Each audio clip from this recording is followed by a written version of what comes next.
Assalamualaikum warahmatullahi wabarakatuh. Segala puji bagi Allah yang telah mengutus Rasul terakhir, yaitu Nabi Muhammad Sallallahu Alaihi Wasallam. Semoga Allah mencucuri ruhnya yang suci itu dengan rahmatnya dan menempatkannya pada tempat yang paling tinggi dan mulia. Sahabatku seiman, dalam perjuangan Rasulullah Sallallahu Alaihi Wasallam untuk menyampaikan dakwah ajaran agama Islam, maka Rasulullah juga dibantu dan didukung oleh istri-istri beliau, di mana para istri-istri beliau juga turut mendampingi Rasulullah berjuang, dan juga istri-istri beliau juga turut berjasa dalam mengembangkan syariat agama Islam. Lalu siapa-siapa sajakah nama-nama istri Rasulullah Sallallahu Alaihi Wasallam? Baiklah, mari kita simak nama-nama istri Rasulullah Sallallahu Alaihi Wasallam untuk menambah khazanah ilmu pengetahuan bagi kita semua. Istri pertama Rasulullah yang pertama adalah Khadijah binti Khuwailid. Nama lengkapnya adalah Khadijah binti Khuwailid bin Asad bin Abdul Uzza bin Qusay. Khadijah Al-Kubro adalah anak perempuan dari Khuwailid bin Asad dan Fatimah binti Zaidah. Dia berasal dari kabilah Bani Asad dari suku Quraisy. Khadijah dilahirkan pada tahun 555 Masehi di kota Mekah. Khadijah adalah istri yang paling dihormati oleh Rasulullah dibanding istri-istrinya yang lain. Hal ini disebabkan karena Khadijah adalah orang yang pertama yang meyakini dan menerima kerasulan Nabi Muhammad Sallallahu Alaihi Wasallam. Dikisahkan bahwa Khadijah tidak ketinggalan, juga selalu mendampingi Rasulullah dalam berdakwah hingga akhir hayatnya. Diberitakan bahwa hampir sepertiga kota Mekah pada waktu itu adalah milik Khadijah, dan semua hartanya dipergunakan untuk membantu biaya dakwah Rasulullah. Khadijah adalah berasal dari golongan para pembesar Mekah. Khadijah menikah dengan Nabi Muhammad ketika Khadijah berumur 40 tahun, manakala pada waktu itu Nabi Muhammad berumur 25 tahun. Khadijah merupakan wanita kaya dan terkenal. Khadijah bisa hidup mewah dengan hartanya sendiri. Meskipun memiliki kekayaan melimpah, tapi Khadijah selalu merasa kesepian hidup menyendiri tanpa suami. Karena suaminya yang pertama dan keduanya telah meninggal dunia. Pada suatu hari, saat pagi buta, dengan penuh kegembiraan Khadijah pergi ke rumah sepupunya, yaitu Warokah bin Naufal. Ia berkata, "Wahai sepupuku, tadi malam aku bermimpi yang sangat menakjubkan. Aku melihat matahari berputar-putar di atas kota Mekah, lalu turun ke arah bumi. Ia semakin mendekat, dan semakin mendekat. Aku terus memperhatikannya untuk melihat kemana matahari itu akan turun. Ternyata ia turun dan memasuki rumahku. Cahayanya yang sangat agung itu membuatku tertegun. Lalu aku terbangun dari tidurku." Lalu Warokah bin Naufal berkata, "Aku akan sampaikan berita gembira kepadamu ya Khadijah, bahwa bakal ada seorang lelaki agung dan mulia, dia akan datang meminangmu. Ia memiliki kedudukan penting dan kemasyhuran yang semakin hari semakin meningkat." Setelah mengadukan perihal mimpinya kepada sepupunya itu, lalu Khadijah pulang ke rumahnya dengan perasaan yang luar biasa gembiranya. Belum pernah ia merasakan kegembiraan sedemikian hebat. Maka sejak itulah Khadijah senantiasa bersikap menunggu, dari manakah gerangan kelak munculnya sang pemimpin dalam mimpinya itu. Muhammad datang ke rumah Khadijah dan berbicara lurus, terus terang, meskipun agak malu-malu, tetapi pasti. Muhammad berkata, "Kami sekeluarga memerlukan nafkah dari bagianku dalam rombongan niaga. Keluarga kami amat memerlukannya untuk mencarikan jodoh bagi anak saudaranya yang yatim piatu." Kepalanya tertunduk, dan wanita hartawan itu memandangnya dengan penuh ketakjuban. Khadijah berkata dalam hati, "Oh, inikah dia? Muhammad itu, upah itu memang sedikit, dan tidak menghasilkan apa-apa bagimu untuk menutupi keperluan yang engkau maksudkan. Tetapi biarlah, nanti saya sendiri yang akan mencarikan calon istri untukmu." Khadijah berhenti sejenak dan meneliti, kemudian Khadijah meneruskan dengan tekanan suara yang memikat juga. Mengandung akan isyarat, Khadijah berkata, "Aku hendak mengawinkanmu dengan seorang wanita bangsawan Arab.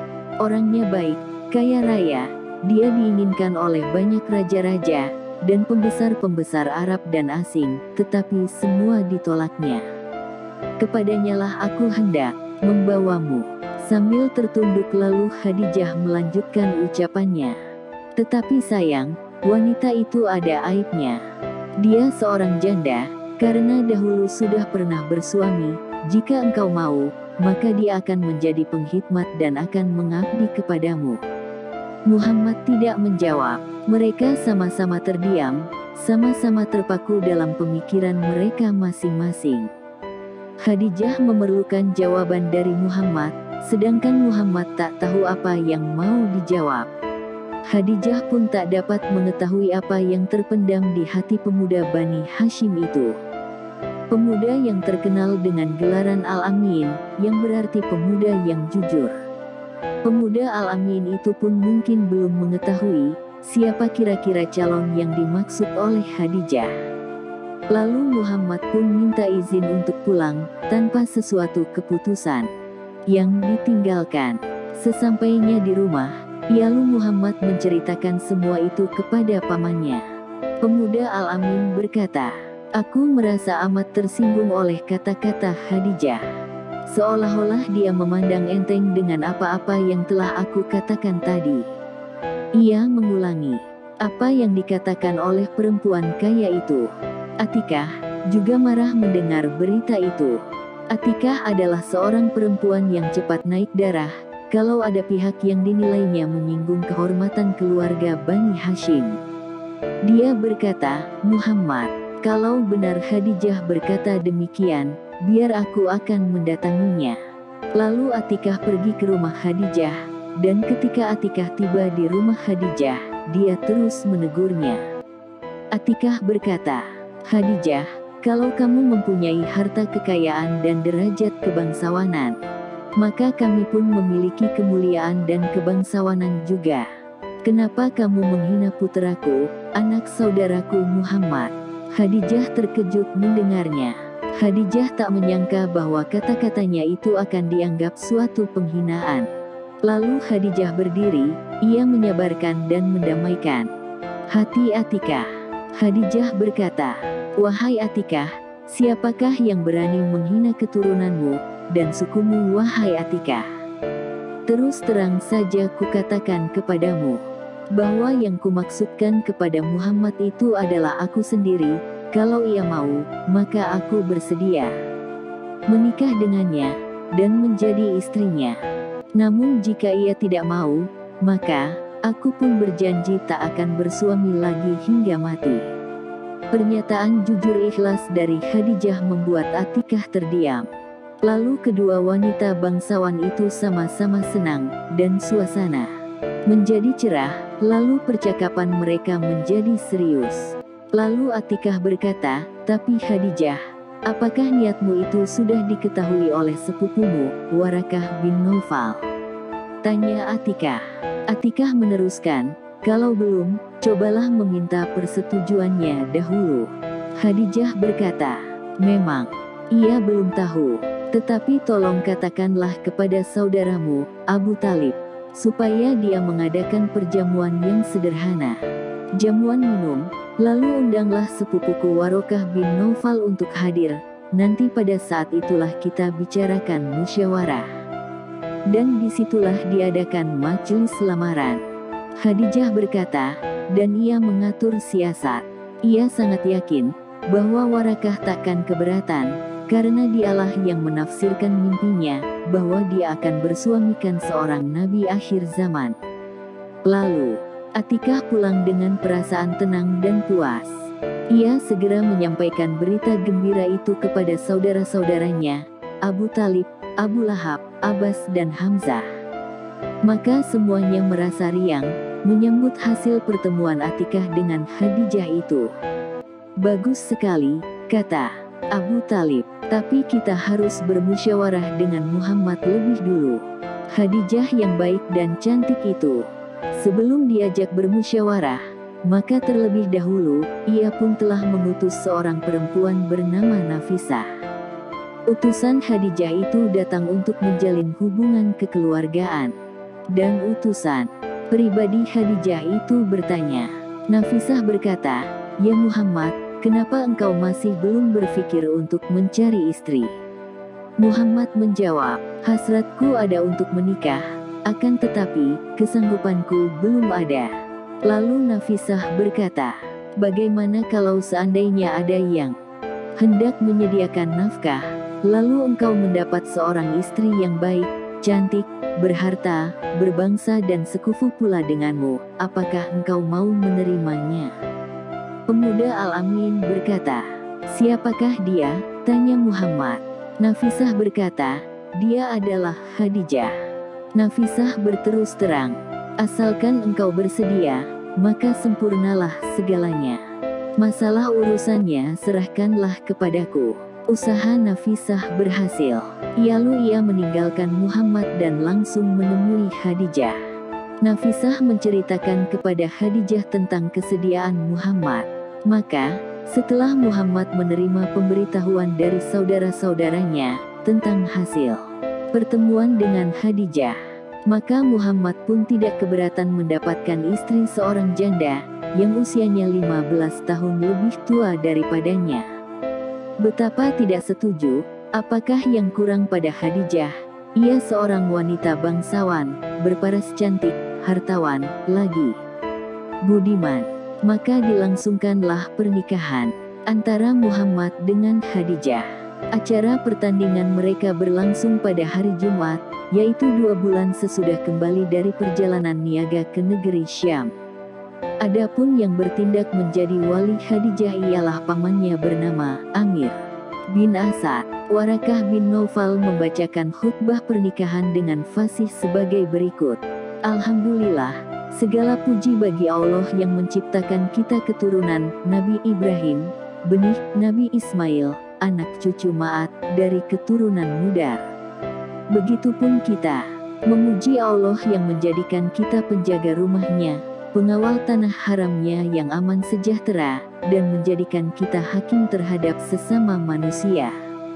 Sesungguhnya anak saudaraku ini, Muhammad bin Abdullah, kalau akan ditimbang dengan laki-laki manapun juga, niscaya ia lebih berat dari mereka sekalian.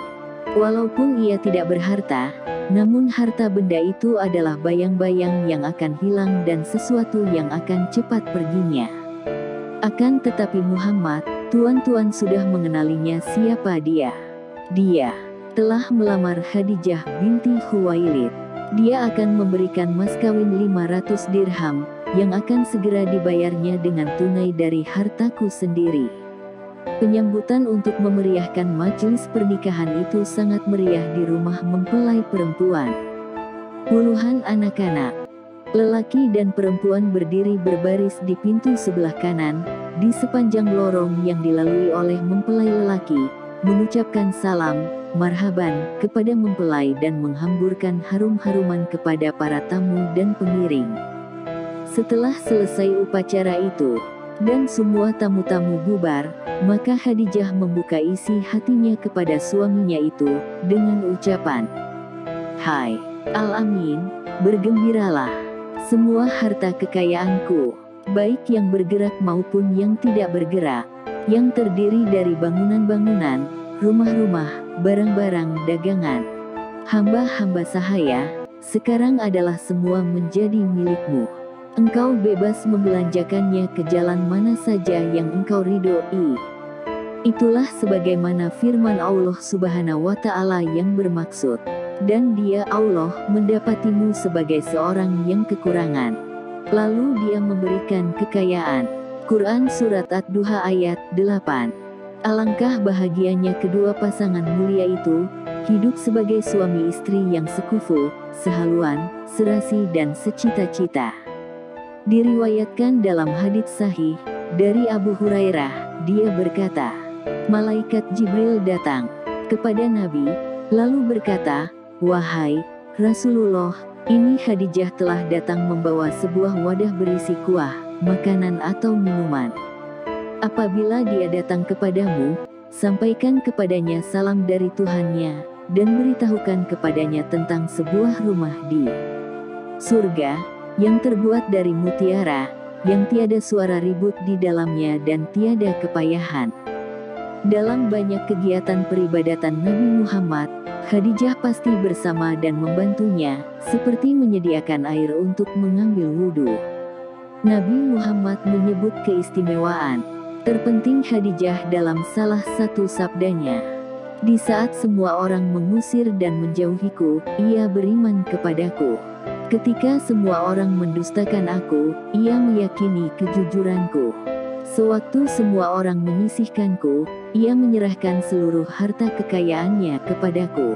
Dan dari istri pertamanya Khadijah ini, Rasulullah Shallallahu Alaihi Wasallam mendapat keturunan anak sebanyak 6 orang.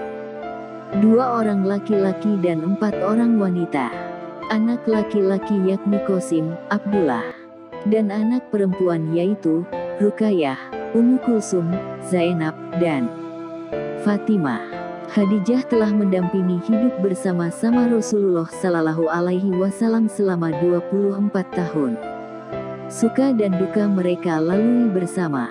Pada akhir hayatnya, setelah hari tuanya, Khadijah sudah sering sakit-sakitan dan kondisinya semakin melemah. Dan setelah lama menderita sakit, akhirnya Khadijah meninggal dunia pada hari ke-11 bulan Ramadan di Gunung Hujun, yaitu pada tanggal 22 November tahun 619 Masehi, dalam usia 64 tahun lebih 6 bulan. Dan jasadnya dimakamkan di pemakaman dekat Mekah. Tahun meninggalnya Khadijah dikenal sebagai Amul Husni, yaitu tahun duka cita. Istri Rasulullah yang kedua adalah Saudah binti Zam'ah. Saudah binti Zam'ah adalah istri Rasulullah yang terkenal paling setia dan sangat penyabar. Namanya lengkapnya adalah Saudah binti Zam'ah bin Qais bin Abdi Syams.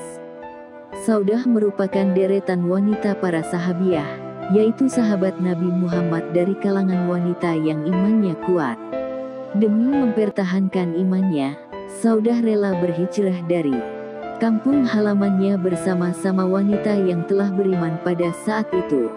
Bersama 8 teman wanita yang seiman dari golongan Bani Amir, Saudah rela meninggalkan semua hartanya untuk menyeberangi dahsyatnya ombak di lautan, agar dapat selamat dari tekanan para kaum musyrikin.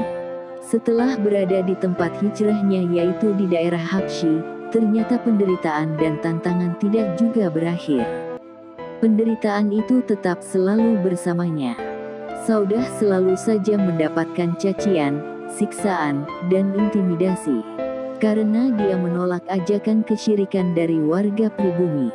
Karena intimidasi itu, Saudah telah kehilangan keluarganya, kehilangan beberapa teman, dan juga kehilangan suaminya, sehingga Saudah menjadi seorang janda. Di tempat asing itulah, penderitaan Saudah semakin lengkap, yang dirasakan oleh Saudah. Karena melihat hal itu, maka Rasulullah menaruh perhatian yang sangat istimewa terhadap Saudah, wanita muhajirah yang beriman dan telah menjadi janda tersebut. Oleh karena itulah, tiada henti-hentinya, seorang sahabat yang bernama Khawlah binti Hakim As-Salimah selalu menawarkan Saudah untuk Rasulullah, sehingga akhirnya hati Rasulullah pun menjadi hibah, lalu beliau mengulurkan tangannya untuk Saudah. Rasulullah juga selalu mendampingi dan memperhatikan Saudah, dan selalu membantunya dalam menghadapi kerasnya kehidupan di tempat terasing itu. Apalagi, kala itu umur Saudah telah mendekati usia senja, sehingga ia sangat membutuhkan seorang yang dapat menjaga dan mendampinginya. Tercatat dalam sejarah, bahwa tak seorang pun sahabat yang berani mengajukan masukan kepada Rasulullah tentang pernikahan beliau, setelah wafatnya Khadijah. Karena Rasulullah sangat mencintai Khadijah, dan Khadijah telah mengimani Rasulullah di saat manusia mengufurinya. Dan juga ia menyerahkan seluruh hartanya. Di saat orang lain menahan bantuan terhadapnya, dan bersamanya pula Allah mengaruniakan kepada Rasulullah putra-putri yang baik. Akan tetapi, kesusahan yang berkepanjangan itulah yang membuat Khawlah binti Hakim memberanikan diri mengusulkan kepada Rasulullah dengan cara yang lemah lembut dan ramah. Khawlah berkata, "Tidakkah Tuan ingin menikah lagi, ya Rasulullah?" tanya Khawlah. Rasulullah menjawab dengan nada sedih, "Dengan siapa saya akan menikah setelah dengan Khadijah?" Khawlah menjawab, "Jika Tuan mau, maka Tuan bisa menikah dengan seorang gadis, dan bisa pula dengan seorang janda." Rasulullah menjawab, "Jika dengan seorang gadis, siapakah gadis tersebut?" tanya Rasulullah. Khawlah menjawab, "Jika engkau ingin menikah dengan seorang gadis, maka dia adalah putri dari orang yang Anda cintai, yakni Aisyah binti Abu Bakar." Setelah terdiam beberapa saat, lalu Rasulullah bertanya lagi, "Jika aku ingin menikah dengan seorang janda, maka siapakah dia?" Khawlah menjawab, "Jika engkau ingin menikah dengan seorang janda, maka ia adalah Saudah binti Zamah, yaitu seorang wanita yang telah beriman kepada Allah dan beriman kepada Tuhan, dan selalu mengikuti Tuhan." Sebenarnya Rasulullah menginginkan Aisyah, akan tetapi, terlebih dahulu Rasulullah menikahi Saudah binti Zamah, yang menjadi satu-satunya istri setelah wafatnya Khadijah selama 3 tahun. Setelah itu, barulah Aisyah masuk dalam rumah tangga Rasulullah Shallallahu Alaihi Wasallam. Orang-orang di Makkah merasa heran terhadap sikap yang dilakukan Rasulullah. Mengapa Rasulullah mau menikah dengan Saudah binti Zamah, wanita yang sudah tua? Mereka hampir tidak percaya dengan kejadian tersebut. Seorang janda yang telah lanjut usia, dan tidak pula begitu cantik, mengapa dapat menggantikan posisi Khadijah sebagai istrinya? Hal tersebut jelas menarik perhatian bagi para pembesar Quraisy, akan tetapi, kenyataan telah membuktikan bahwa Rasulullah bukanlah menikahi wanita berdasarkan nafsunya. Juga Rasulullah masih dalam keadaan terpukul, semenjak meninggal istri yang sangat dicintainya, yaitu Khadijah. Namun demikian, hal itu merupakan suatu rahmat dan kasih sayang dan penghibur hati bagi Rasulullah. Setelah menikah dengan Rasulullah, maka sebagai seorang istri, Saudah meskipun sudah berusia senja, namun Saudah masih mampu menunaikan kewajibannya dalam rumah tangga bersama Rasulullah. Saudah tetap melayani Rasulullah, mengurus putra-putri beliau, menjadi ibu sambung bagi anak-anaknya dan mendatangkan kebahagiaan, serta kegembiraan di hati Rasulullah. Setelah pernikahan, mereka berjalan selama 3 tahun, maka barulah masuk Aisyah dalam rumah tangga Rasulullah. Lalu kemudian disusul dengan istri-istrinya yang lain, seperti Hafsah, Zainab, Ummu Salamah, dan lain-lain. Saudah pun menyadari bahwa Rasulullah tidak menikahi dirinya, melainkan karena kasihan melihat kondisinya setelah kepergian suami sebelumnya. Dan Saudah juga sudah mengetahui bahwa Rasulullah menikahinya karena ingin menyelamatkannya dan ingin mengangkat martabatnya. Dan Saudah juga sudah mengetahui bahwa ada niat Rasulullah yang pernah ingin menceraikannya. Namun, Saudah juga mengetahui bahwa Rasulullah tidak akan mungkin melakukan hal itu, karena merasa hal itu akan menyakiti hatinya. Suatu hari tatkala Rasulullah benar-benar mengutarakan keinginannya untuk menceraikannya, maka Saudah merasa sedang mengalami mimpi buruk yang selalu menyiksanya dan menyesakan dada. Lalu ia merendahkan diri di hadapan Rasulullah dengan berkata, "Pertahankanlah aku ya Rasulullah. Demi Allah, tiadalah keinginanku diperistri. Itu karena ketamakan saya. Akan tetapi, saya hanya berharap agar Allah Subhanahu wa Ta'ala membangkitkan aku pada hari kiamat nanti dalam keadaan aku menjadi istrimu. Begitulah Saudah. Dia lebih mendahulukan keridoan suaminya yang mulia. Maka ia memberikan gilirannya haknya tidur kepada Aisyah untuk menjaga hati Rasulullah, sebab ia sendiri sudah tidak memiliki hasrat dan keinginan sebagaimana layaknya wanita-wanita lain. Oleh sebab itu Saudah ikhlas untuk tidak mendapatkan giliran Rasulullah tidur di rumahnya, dan haknya itu dia berikan dengan ikhlas kepada Aisyah, asalkan dia tidak diceraikan oleh Rasulullah sampai akhir hayatnya, dan dia ingin dibangkitkan nanti pada hari kiamat sebagai istri Rasulullah. Maka Rasulullah pun menerima usulan dari istrinya yang memiliki perasaan halus dan penyabar itu. Setelah masuk di rumah tangga Rasulullah, ia menjalaninya dengan keridoan dan ketenangan. Saudah bersyukur kepada Allah yang telah menempatkan dirinya bersama dengan yang sebaik-baiknya manusia di dunia ini. Saudah juga bersyukur kepada Allah karena telah mendapatkan gelar menjadi Ummul Mukminin dan menjadi istri Rasulullah di surga. Akhirnya Saudah wafat pada akhir masa pemerintahan Khalifah Umar bin Khattab. Kesabaran dan keridaan Saudah ternyata memberikan penilaian istimewa dari Aisyah. Aisyah menilai Saudah sebagai wanita yang memiliki kesetiaan yang luar biasa terhadap suaminya. Aisyah berkata, "Tidak ada seorang wanita pun yang paling aku sukai, agar aku memiliki sifat seperti dirinya, melebihi dari Saudah binti Zumah." Yang tatkala usianya telah senja, ia berkata, "Ya Rasulullah, aku hadiahkan kunjungan Anda kepadaku untuk Aisyah, sahabatku." Meski Saudah tidak begitu terkenal bila dibandingkan dengan istri-istri Rasulullah yang lain, akan tetapi ia termasuk wanita yang memiliki martabat mulia dan kedudukan yang tinggi di sisi Allah dan Rasulullah. Istri Rasulullah yang ketiga adalah Aisyah binti Abu Bakar. Nama lengkap beliau adalah Aisyah binti Abu Bakar As-Siddiq. Aisyah lahir sekitar 4 atau 5 tahun setelah masa kenabian. Beliau dilahirkan di kota Mekah, Arab Saudi. Ibunya bernama Ummi Ruman. Aisyah mempunyai saudara kandung yang bernama Asma binti Abu Bakar. Satu-satunya istri Nabi Muhammad yang dinikahi dalam status perawan adalah Aisyah binti Abu Bakar. Ia adalah istri kesayangan Rasulullah dan kerap dijadikan sumber otoritatif terkait hadis dan pengetahuan fikih dalam Islam. Aisyah dikenal sebagai perempuan yang sangat cantik dan cerdas. Ingatannya sangat kuat, dan ia kritis dalam memandang suatu perkara yang terjadi pada masanya.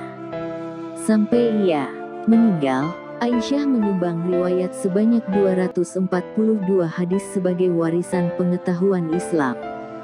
Kemudian, ia dinikahi Nabi Muhammad pada usia 6 tahun dan memasuki rumah tangga Rasulullah sejak usia 9 tahun, sebagaimana disebutkan di Sahih Bukhari dan Muslim. Ketika dinikahi Nabi, Aisyah menjadi istri ketiga beliau setelah Khadijah dan Saudah binti Zamah. Julukan terkenalnya adalah Al-Humairah, yang artinya kemerah-merahan. Dari julukan itu, Rasulullah menggambarkan bahwa kulit Aisyah putih dan pipinya kemerah-merahan. Selain fisiknya yang cantik, Aisyah juga cerdas menyerap pengetahuan. Karena itulah, sahabat Nabi Abu Musa al-Asy'ari menyatakan, "Tidaklah kami para sahabat Muhammad SAW bingung dalam suatu hadis, niscaya kami bertanya kepada Aisyah, dan pasti kami dapati pengetahuan padanya tentang hal itu." Karena kecerdasan dan keistimewaan Aisyah itulah, Rasulullah menjadikannya sebagai sosok perempuan yang paling ia cintai dalam hidupnya. Hal ini tergambar dalam hadis yang diriwayatkan Amr bin Aish ketika bertanya pada Nabi Muhammad, "Wahai Rasulullah, siapakah manusia yang paling engkau cintai?" Beliau menjawab, "Aisyah." "Kalau dari kalangan laki-laki?" tanya Amr lagi. Rasulullah menjawab, "Ayahnya yaitu Abu Bakar." Hadis riwayat Bukhari dan Muslim. Dalam hal kekritisannya, Aisyah menyampaikan protes pada hadis yang diriwayatkan Abu Hurairah yang berbunyi, seorang perempuan masuk neraka karena ia membiarkan kucing betina kecil kehausan. Ketika mendengar riwayat itu, Aisyah berkomentar pada Abu Hurairah, apakah Allah akan menghukum seseorang karena seekor kucing? Wahai Abu Hurairah, lain kali jika meriwayatkan hadis Nabi, berhati-hatilah, kata Aisyah.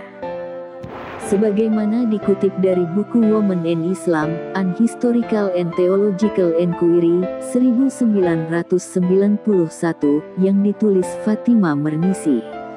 Saking cerdasnya, bahkan sahabat-sahabat Nabi SAW mengakui otoritas Aisyah dalam mengomentari pelbagai disiplin ilmu di masa itu. Aku tidak pernah melihat perempuan yang lebih cerdas dalam bidang kedokteran, fikih, dan syair selain Sayyidah Aisyah radhiyallahu an, ujar Urwah bin Zubair. Rasulullah menjulukinya dengan Ummu Abdullah, yang diambil dari anak dari saudara perempuannya, Abdullah bin Al-Zubair. Ada juga ayat yang turun kepada Nabi Muhammad menjelaskan tentang peristiwa fitnah kepada Aisyah. Dalam surat An-Nur ayat 11, Allah SWT membuka kebenaran terkait fitnah keji yang ditujukan kepada Ummul Mukminin. Aisyah juga menjadi salah seorang yang dijanjikan surga oleh Allah. Hal ini dijelaskan dalam hadits Rasulullah. Dari Imam Ahmad berkata, Waki memberitahu kami atas riwayat Ismail, atas riwayat Musab bin Ishaq bin Talha, atas riwayat Aisyah, bahwa Nabi berkata, itu mudah bagi saya untuk melihat putihnya telapak tangan Aisyah di surga. Keistimewaan lain dari Aisyah adalah bahwa dia adalah istri Nabi yang paling berpengetahuan dan bahkan adalah yang paling berpengetahuan dari semua wanita. Al-Zuhri berkata, jika ilmu Aisyah digabungkan dengan ilmu semua istrinya dan ilmu semua wanita, maka ilmu Aisyah akan lebih baik. Atta bin Abi Rabah berkata, Aisyah adalah orang yang paling berilmu dan paling baik pendapat di antara orang-orang biasa. Urwah berkata, aku belum pernah melihat orang yang lebih ahli dalam fikih, kedokteran, atau puisi selain Aisyah. Keilmuan Aisyah ditunjukkan dengan menjadi seorang yang meriwayatkan hadits lebih dari Abu Hurairah. Aisyah wafat pada Senin malam, tanggal 17 Ramadan tahun 58 Hijriah atau tanggal 13 Juli tahun 678 Masehi. Pada usia 63 tahun. Adapun yang menjadi imam dan mensolatkannya adalah Abu Hurairah. Dan turut mensolatkan juga Marwan bin Hakam, yang saat itu adalah menjadi gubernur Madinah. Sementara orang yang mengurus pemakamannya, yaitu Abdullah, Urwah bin Al-Zubair ibn Al-Awam. Dari saudara perempuannya yang ikut mengurus jenazah Aisyah adalah Asma binti Abi Bakar, Al-Qasim, dan Abdullah, dan kedua keponakannya, Muhammad bin Abi Bakar, dan Abdullah bin Abdul Rahman bin Abi Bakar. Aisyah dikebumikan di pemakaman Baqi. Istri Rasulullah yang keempat bernama Hafsyah. Hafsah dilahirkan pada tahun yang sangat terkenal dalam sejarah orang Quraisy, yaitu ketika Rasulullah memindahkan Hajar Aswad ke tempatnya semula. Setelah Ka'bah dibangun kembali setelah roboh karena banjir. Pada tahun itu juga dilahirkan Fatimah Az-Zahra, putri bungsu Rasulullah, dari 4 putri, dan kelahirannya disambut gembira. Beberapa hari setelah Fatimah lahir, lahirlah Hafsah binti Umar bin Khattab. Mendengar bahwa yang lahir adalah bayi wanita, Umar sangat berang dan resah. Sebagaimana kebiasaan bapak-bapak Arab Quraisy ketika mendengar berita kelahiran anak perempuannya. Waktu itu mereka menganggap bahwa kelahiran anak perempuan telah membawa aib bagi keluarga. Padahal jika saja ketika itu Umar tahu bahwa kelahiran anak perempuannya akan membawa keberuntungan, tentu Umar akan menjadi orang yang paling bahagia, karena anak yang dinamai Hafsah itu kelak menjadi istri Rasulullah. Sayyidah Hafsah dibesarkan dengan mewarisi sifat ayahnya, yaitu Umar bin Khattab. Dalam soal keberanian, dia berbeda dengan wanita lain, kepribadiannya kuat dan ucapannya tegas. Kelebihan lain yang dimiliki Hafsah adalah kepandaiannya dalam membaca dan menulis, padahal ketika itu kemampuan tersebut belum lazim dimiliki oleh kaum perempuan. Hafsah tidak termasuk ke dalam golongan orang yang pertama masuk Islam, karena ketika awal-awal penyebaran Islam, ayahnya, Umar bin Khattab, masih menjadi musuh utama umat Islam. Keislaman Umar membawa keberuntungan yang sangat besar bagi kaum muslimin dalam menghadapi kekejaman kaum Quraisy. Kabar keislaman Umar ini memotivasi para muhajirin yang berada di Habasyah untuk kembali ke tanah asal mereka setelah sekian lama ditinggalkan. Di antara mereka yang kembali itu terdapat seorang pemuda bernama Hunais bin Husafah As-Sahami. Pemuda itu sangat mencintai Rasulullah, sebagaimana dia pun mencintai keluarga dan kampung halamannya. Dia hijrah ke Habasyah untuk menyelamatkan diri dan agamanya. Setibanya di Mekah, dia segera mengunjungi Umar bin Khattab, dan di sana dia melihat Hafsah. Dia meminta Umar untuk menikahkan dirinya dengan Hafsah, dan Umar pun merestuinya. Pernikahan antara Mujahid dan Mukminah mulia pun berlangsung. Rumah tangga mereka sangat berbahagia, karena dilandasi keimanan dan ketakwaan. Setelah kaum muslimin berada di Madinah, dan Rasulullah berhasil menyatukan mereka dalam satu barisan yang kuat, tiba saatnya bagi mereka untuk menghadapi orang musyrik yang telah memusuhi dan mengambil hak mereka. Selain itu, perintah Allah untuk berperang menghadapi orang musyrik sudah tiba. Peperangan pertama antara umat Islam dan kaum musyrik Quraisy adalah Perang Badar. Dalam peperangan ini, Allah telah menunjukkan kemenangan bagi hamba-hambanya yang ikhlas sekalipun jumlah mereka masih sedikit. Hunais termasuk salah seorang anggota pasukan muslimin, dan dia mengalami luka yang cukup parah sekembalinya dari peperangan tersebut. Hafsah senantiasa berada di sisinya dan mengobati luka yang dideritanya, namun Allah berkehendak memanggil Hunais sebagai syahid dalam peperangan pertama melawan kebatilan dan kezaliman, sehingga Hafsah menjadi janda. Ketika itu usia Hafsah baru 18 tahun, namun Hafsah telah memiliki kesabaran atas cobaan yang menimpanya. Umar sangat sedih karena anaknya telah menjadi janda pada usia yang sangat muda, sehingga dalam hatinya terbersit niat untuk menikahkan Hafsah dengan seorang lelaki muslim yang saleh, agar hatinya kembali tenang. Untuk itu dia pergi ke rumah Abu Bakar, dan meminta kesediaannya untuk menikahi putrinya. Akan tetapi, Abu Bakar diam, tidak menjawab sedikit pun. Kemudian Umar menemui Utsman bin Affan dan meminta kesediaannya untuk menikahi putrinya. Akan tetapi, pada saat itu Utsman masih berada dalam kesedihan karena istrinya, Ruqayyah binti Muhammad, baru meninggal dunia. Utsman pun menolak permintaan Umar. Menghadapi sikap dua sahabatnya, Umar sangat kecewa, dan dia bertambah sedih karena memikirkan nasib putrinya. Kemudian dia menemui Rasulullah dengan maksud mengadukan sikap kedua sahabatnya. Mendengar penuturan Umar, maka Rasulullah bersabda, Hafsah akan menikah dengan seseorang yang lebih baik daripada Utsman dan Abu Bakar. Semula Umar tidak memahami maksud ucapan Rasulullah, tetapi karena kecerdasan akalnya, dia kemudian memahami bahwa Rasulullah yang akan meminang putrinya.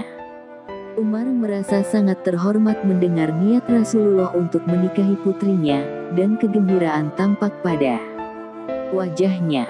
Umar langsung menemui Abu Bakar untuk mengutarakan maksud Rasulullah. Abu Bakar berkata, "Aku tidak bermaksud menolakmu dengan ucapanku tadi, karena aku tahu bahwa Rasulullah telah menyebut-nyebut nama Hafsah, namun aku tidak mungkin membuka rahasia dia kepadamu. Seandainya Rasulullah membiarkannya, tentu akulah yang akan menikahi Hafsah." Umar baru memahami mengapa Abu Bakar menolak menikahi putrinya. Sedangkan sikap Utsman hanya karena sedih atas meninggalnya Ruqayyah, dan dia bermaksud menyunting saudaranya, Ummu Kulsum, sehingga nasabnya dapat terus bersambung dengan Rasulullah. Di rumah Rasulullah, Hafsah menempati kamar khusus, sama dengan Saudah binti Zumah dan Aisyah binti Abu Bakar.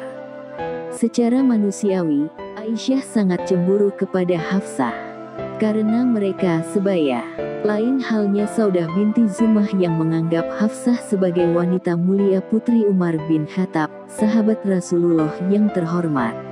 Umar memahami bagaimana tingginya kedudukan Aisyah di hati Rasulullah.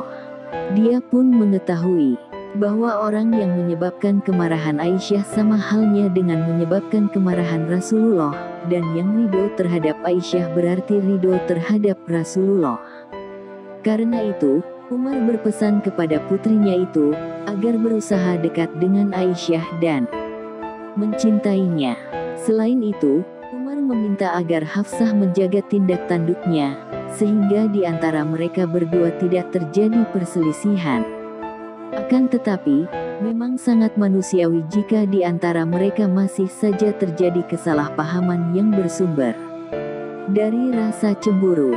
Hafsah senantiasa bertanya kepada Rasulullah dalam berbagai masalah, dan hal itu menyebabkan marahnya Umar kepada Hafsah, sedangkan Rasulullah senantiasa memperlakukan Hafsah dengan lemah lembut dan penuh kasih sayang. Hafsah sangat menyesal, sehingga dia selalu mendekatkan diri kepada Allah dengan sepenuh hati, dan menjadikannya sebagai tebusan bagi Rasulullah. Hafsah memperbanyak ibadah, terutama puasa dan salat malam.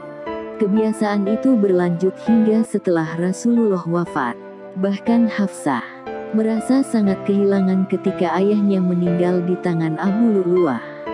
Dia hidup hingga masa kekhalifahan Utsman, yang ketika itu terjadi fitnah besar antar muslimin yang menuntut balas atas kematian Khalifah Utsman hingga masa pembayatan Ali bin Abi Thalib sebagai khalifah. Ketika itu, Hafsah berada pada kubu Aisyah sebagaimana yang diungkapkannya, pendapatku adalah sebagaimana pendapat Aisyah. Akan tetapi, dia tidak termasuk ke dalam golongan orang yang menyatakan diri berbaiat kepada Ali bin Abi Thalib karena saudaranya, Abdullah bin Umar, memintanya agar berdiam di rumah dan tidak keluar untuk menyatakan baiat. Karya besar Hafsah bagi umat Islam adalah terkumpulnya Al-Quran di tangannya, setelah mengalami penghapusan. Karena dialah satu-satunya istri Nabi yang pandai membaca dan menulis. Pada masa Rasul, Al-Quran terjaga di dalam dada dan dihafal oleh para sahabat, untuk kemudian dituliskan pada pelepah kurma atau lembaran-lembaran yang tidak terkumpul dalam satu kitab khusus. Pada masa Khalifah Abu Bakar, penghafal Al-Quran banyak yang gugur dalam peperangan Riddah, peperangan melawan kaum murtad. Kondisi seperti itu mendorong Umar bin Khattab untuk mendesak Abu Bakar agar mengumpulkan Al-Quran yang tercecer. Awalnya Abu Bakar merasa khawatir kalau mengumpulkan Al-Quran dalam satu kitab itu merupakan sesuatu yang mengada-ada karena pada zaman Rasul hal itu tidak pernah dilakukan.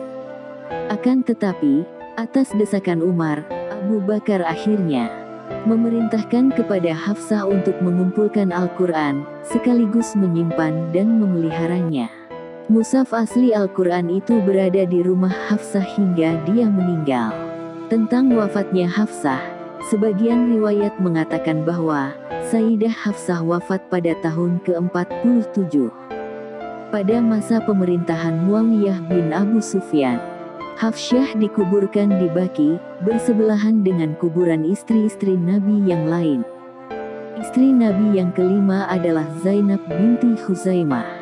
Zainab binti Khuzaimah adalah istri Rasulullah yang dikenal dengan kebaikan, kedermawanan, dan sifat santunnya terhadap orang miskin. Zainab binti Khuzaimah adalah istri Rasulullah kedua yang wafat setelah Khadijah. Nama lengkap Zainab adalah Zainab binti Khuzaimah bin Haris, bin Abdillah, bin Amru bin Abdi Manaf, bin Hilal bin Amir bin So'sa al-Hilaliyah. Ibunya bernama Hindun binti Auf bin Harits bin Hamatah. Berdasarkan asal-usul keturunannya, dia termasuk keluarga yang dihormati dan disegani. Tanggal lahirnya tidak diketahui dengan pasti. Namun ada riwayat yang menyebutkan bahwa dia lahir sebelum tahun ke-13 kenabian. Sebelum memeluk Islam dia sudah dikenal dengan gelar Ummul Masakin, ibu orang-orang miskin, sebagaimana telah dijelaskan dalam kitab Tabakat Ibnu Sa'ad, bahwa Zainab binti Khuzaimah adalah Ummul Masakin. Gelar tersebut disandangnya sejak masa jahiliyah.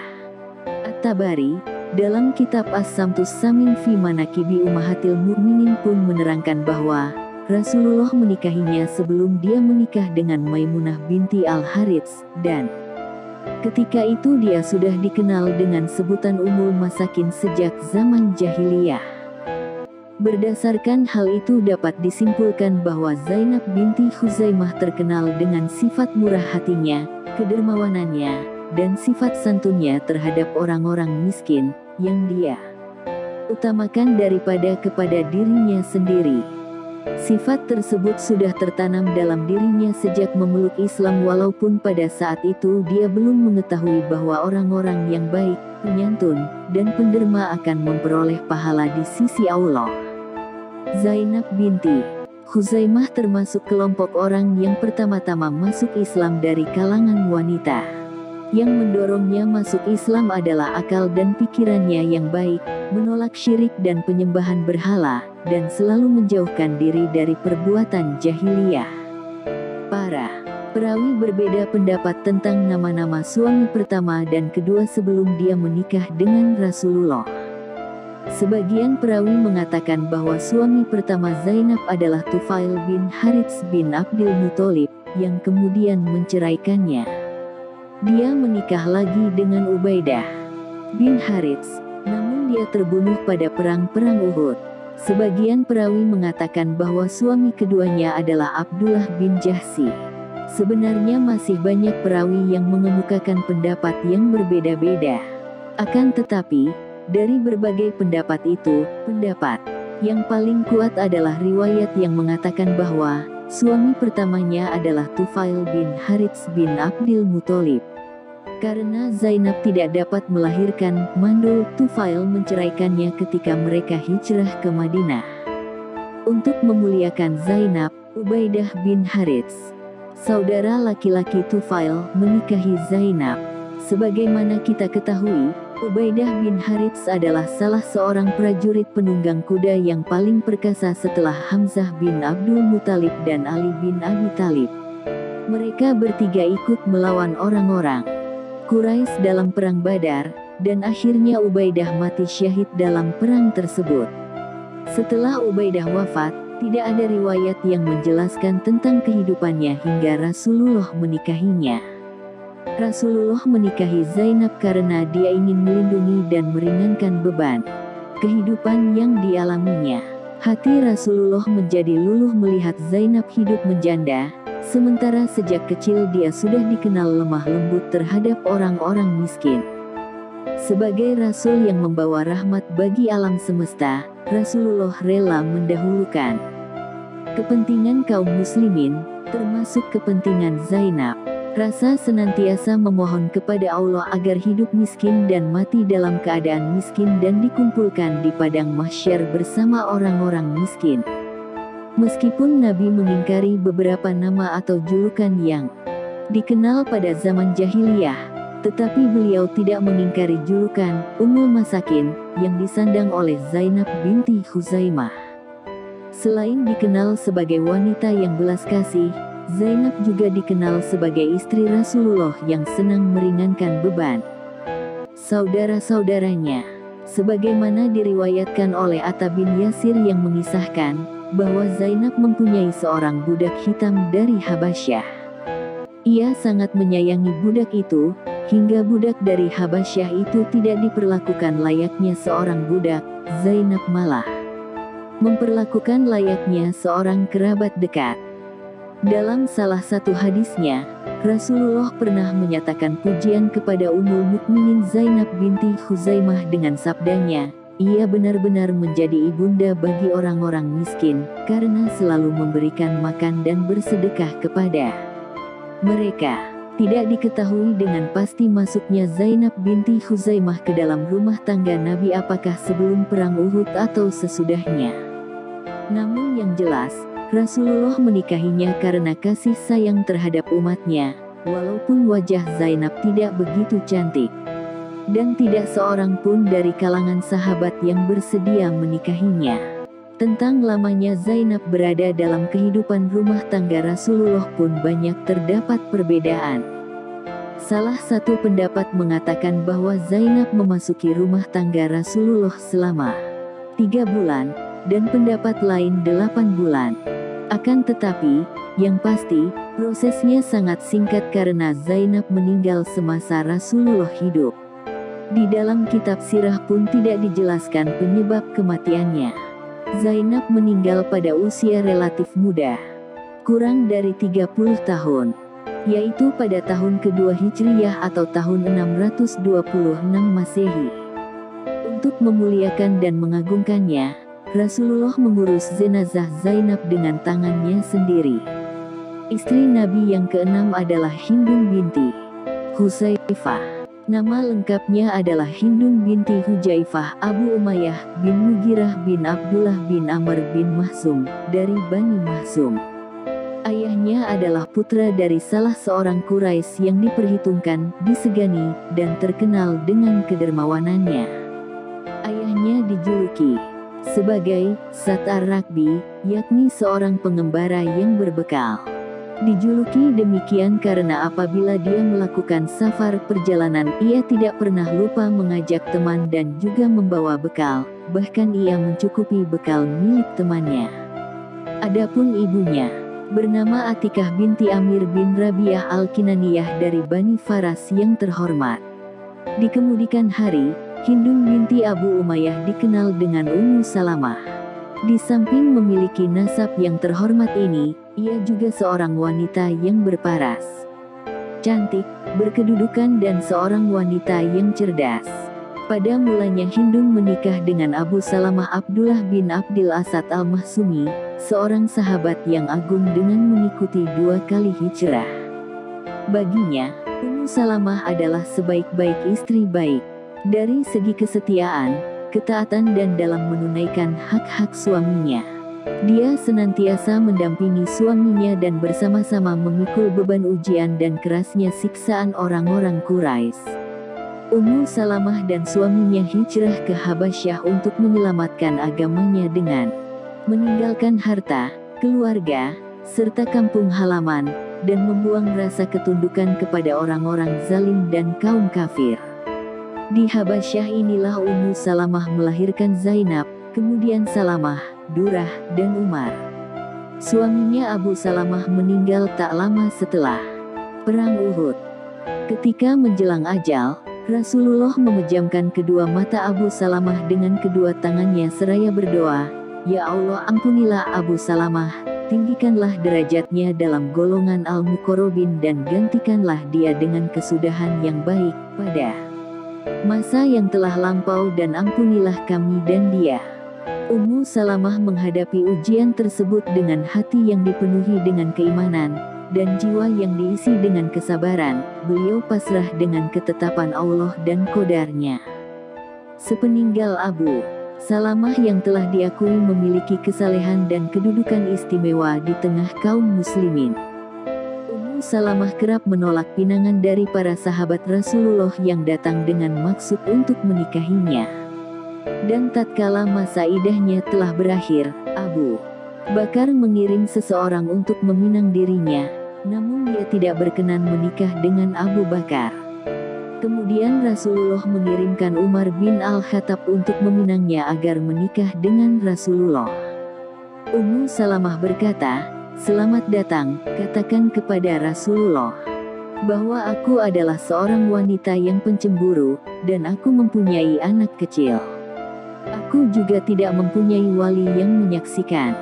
Setelah itu Rasulullah mengirim seorang utusan kepadanya untuk menyampaikan jawaban mengenai perkataannya. Mengenai perkataanmu bahwa kamu mempunyai anak kecil, maka Allah akan mencukupi anakmu. Mengenai perkataanmu bahwa kamu seorang pencemburu, maka aku akan berdoa kepada Allah agar menghilangkan kecemburuanmu. Sedangkan para wali, tidak ada seorang pun di antara mereka kecuali akan ridho kepadaku. Ummu Salamah kemudian berkata kepada anaknya, "Wahai Umar, berdirilah dan nikahkanlah Rasulullah denganku." Beliau menikahi Ummu Salamah tepat pada bulan Syawal tahun keempat Hijriyah. Maka Hindun binti Abu Umayyah pun menjadi Ummul Mukminin.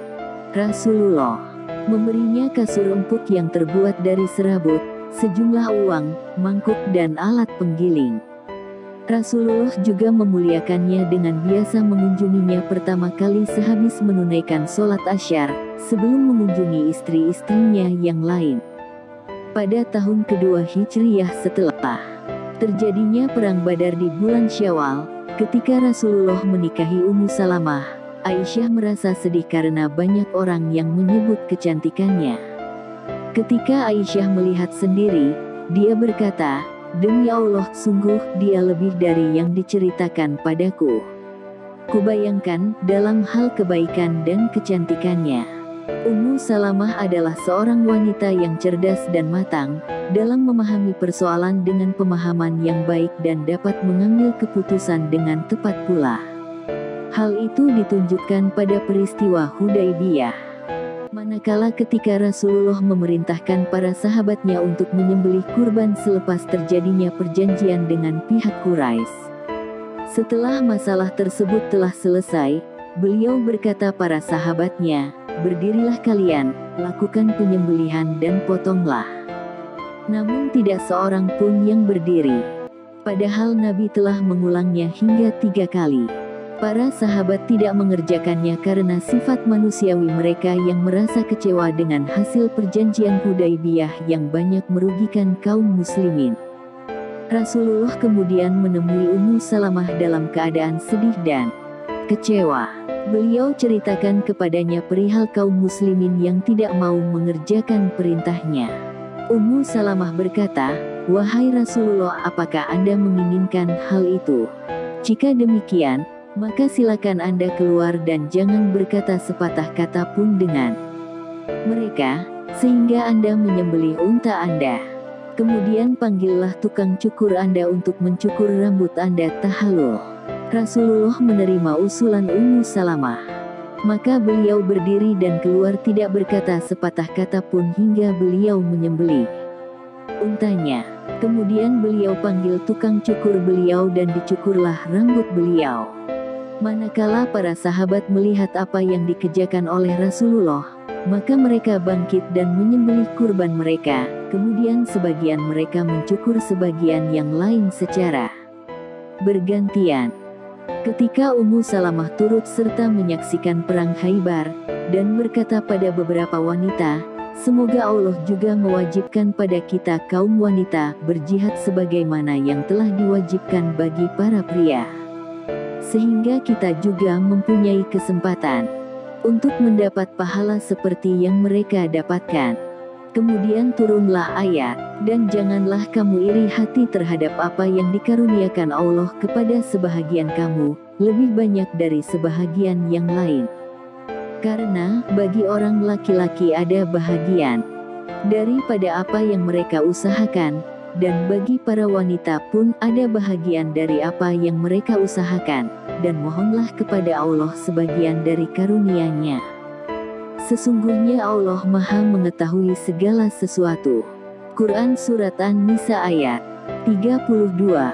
Setelah Rasulullah wafat, Ummul Mukminin Ummu Salamah senantiasa memerhatikan urusan kaum muslimin, dan mengamati peristiwa-peristiwa yang terjadi. Ia selalu turut andil dengan kecerdasannya dalam setiap persoalan untuk menjaga umat, dan mencegah mereka dari penyimpangan, terlebih lagi terhadap para penguasa dari para khalifah maupun para pejabat. Ummu Salamah adalah istri Nabi yang terakhir kali meninggal dunia. Ia diberkahi umur panjang dan mengetahui pembunuhan Husain bin Ali, sehingga membuatnya pingsan karena sangat bersedih. Ummu Salamah telah meriwayatkan beberapa hadits dari Rasulullah, dari Abu Salamah dan Fatimah Az-Zahra, semuanya sekitar 387 hadits. Adapun hadits yang telah ditakhrij dan tertulis dalam Sahih Bukhari Muslim berjumlah 29 hadits, sekitar 13 hadits yang muttafaq alaihi. Ada 3 hadits lain diriwayatkan oleh Bukhari, dan 13 lainnya diriwayatkan oleh Muslim. Tidak berselang lama setelah peristiwa itu, pada bulan Zulqa'dah tahun 59 Hijriah, Ummu Salamah wafat dalam usia 84 tahun di Madinah. Abu Hurairah juga ikut melakukan salat jenazahnya di Baqi. Istri Rasulullah yang ketujuh adalah Zainab binti Jahsy. Dalam berbagai literatur Islam, Zainab binti Jahsy dikenal sebagai muslimah yang sangat pro dengan dakwah Rasulullah. Nama panjang beliau adalah Zainab binti Jahsy bin Riyab al-Asadiyah, dan beliau dilahirkan di kota Makkah pada tahun 33 sebelum Hijriah. Zainab binti Jahsy juga merupakan sepupu Rasulullah. Beliau telah masuk Islam sejak di Mekah dan ikut hijrah ke Madinah bersama kaum muslimin lainnya. Pernikahan beliau dengan Rasulullah pun merupakan perintah langsung dari Allah Subhanahu wa Ta'ala. Zainab diketahui merupakan mantan istri dari anak angkat Rasulullah, yaitu Zaid bin Haritsah. Namun sayangnya, pernikahan Zainab dengan Zaid ini tak diiringi dengan keharmonisan, sehingga Zaid kerap berkonsultasi ke Rasulullah untuk menceraikan istrinya. Meski Rasulullah sempat melarang itu, namun akhirnya Rasulullah mengizinkan Zaid menceraikannya setelah turun wahyu Allah atas perceraian, sekaligus sah bagi seorang ayah angkat mengambil istri dari mantan istri anaknya. Setelah bercerai dengan Zaid, Rasulullah kemudian memerintahkan Zaid untuk melamar Zainab untuk dirinya. Maka, pernikahan atas perintah Allah itu pun berlangsung dengan pemberian sedekah dari Rasulullah kepada Zainab sebesar 400 dirham. Dalam aktivitas sehari-hari, Zainab merupakan seorang yang pandai dalam memproduksi sesuatu, seperti menyamak kulit atau melakukan produksi di bidang kerajinan tangan. Dari hasil produksi tangannya, beliau mendapatkan rezeki dan kemudian kerap menyisihkan rezekinya tersebut kepada fakir miskin. Pada masa pemerintahan Sayyidina Umar bin Khattab misalnya, Zainab binti Jahsy mendapatkan jatah dari Baitul Mal yang dikelola oleh pemerintahan Khalifah Umar. Namun tak seperti kebanyakan manusia pada umumnya, Zainab rupanya memiliki sikap zuhud dari harta dan kerap menjadikan hartanya sebagai ladang amal untuk berbagi.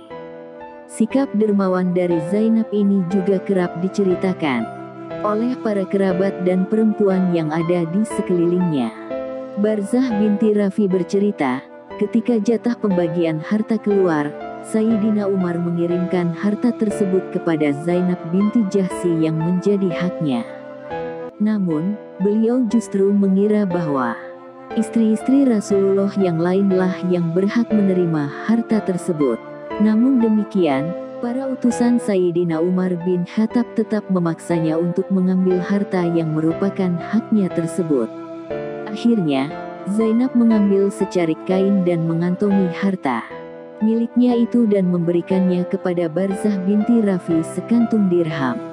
Beliau kemudian memerintahkan Barzah binti Rafi untuk membagikan harta tersebut kepada para kerabatnya, anak-anak yatim, serta kalangan duafa yang ada di sekitar wilayah tempat tinggalnya. Tak hanya harta untuk kaum duafa dan anak-anak yatim, Barzah binti Rafi pun tak luput dari pemberian harta milik Zainab. Sikap dermawan Zainab yang enggan menerima hak dari harta hasil jerih payahnya ini pun didengar oleh Khalifah Umar bin Khattab dan beliau mendoakannya. Tak hanya itu, saking dermawannya Zainab binti Jahsy, semasa hidup Rasulullah memberikan julukan bagi istrinya itu sebagai orang yang panjang tangan. Artinya, tangan dan hatinya sangat mudah. tergerak untuk memberi. Semasa hidupnya, kedermawanan Zainab binti Jahsy ini kerap mendatangkan pujian dari berbagai kalangan. Bahkan tak tanggung-tanggung deretan istri Nabi pun tak segan memuji kedermawanan wanita tersebut. Berkat kedermawanannya, tak sedikit kalangan kaum miskin, anak yatim, dan duafa yang merasa terbantu dan tertolong atas uluran tangannya. Sikap dan teladan yang diberikan dari beliau masih sangat relevan ditiru bagi umat muslim masa kini. Bahwa kekayaan yang Allah berikan pada setiap hamba, sejatinya adalah sebuah titipan dan juga ladang untuk terus memupuk amal dan keimanan. Zainab binti Jahsy wafat di Madinah saat usia 53 tahun. Beliau merupakan istri Rasulullah yang paling pertama wafat setelah wafatnya Rasulullah. Zainab binti Jahsy dimakamkan di Jannatul Baqi. Istri Rasulullah yang ke-8 adalah Juwairiyah binti Harits. Juwairiyah adalah salah satu istri Rasulullah yang mulia. Juwairiyah adalah pemuka kaum Bani Mustalik. Nama aslinya adalah Burah binti Harits bin Abu Dirar bin Habib bin Aid bin Malik bin Juzaimah bin Mustalik bin Khuzah. Ayahnya, Al-Harits, adalah pemimpin Bani Mustalik. Juwairiyah adalah sosok yang cantik, baik hati, dan luas ilmunya. Ia menikah dengan Musafi bin Safwan. Kehadiran Juwairiyah adalah sebuah berkah bagi kaumnya. Karena keislamannya, seluruh kaumnya yang musyrik dan mengangkat senjata melawan Rasulullah turut masuk Islam. Aisyah menggambarkan sosok Juwairiyah, "Aku tidak pernah melihat seorang perempuan yang berkahnya paling banyak bagi kaumnya dari Juwairiyah." Kisah Islamnya Juwairiyah tak lepas dari permusuhan Bani Mustalik kepada Islam. Harits bin Abu Dirar yang menyembah berhala hendak menghalangi dakwah Rasulullah di Madinah.